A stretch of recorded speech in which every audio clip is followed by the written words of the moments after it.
Hello you guys, welcome back to my channel. I'm back with another tutorial video on how to geek, and in today's video I'm going to show you how you can recover your Fifth Third mobile banking account.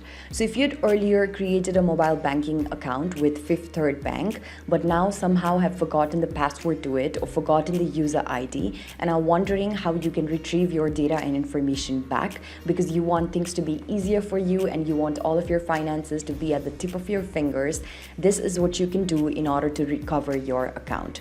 So follow these step-by-step instructions in order to do so, and I'll catch you at the end of this video. So first of all, without a delay, what you can do is make sure that you've already downloaded the Fifth Third mobile banking app on your device and then head over to the app. As you open up the app, you will land on an interface that looks like this, where you'll have to enter your user ID and your password in order to log in. But below the login button, you can see forgot user ID or password. Based on what particular thing you've forgotten, you can simply tap on the option. So here, because I've forgotten my password, I'm just going to tap on password.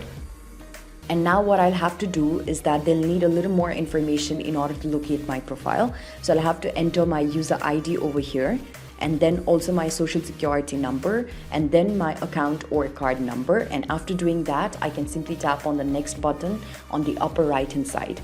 Then I'll be directed towards another page where I'll have to enter a few more credentials, and eventually I'll be able to set up a completely new password for my account, and that is how my account will go into the process of retrieving.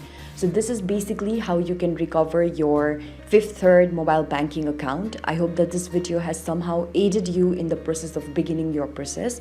If it did, do let us know in the comment section below. Don't forget to give this video a thumbs up.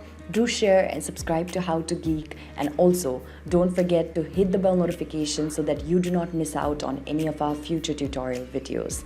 Thank you so much for watching, you guys. I'll see you around next time.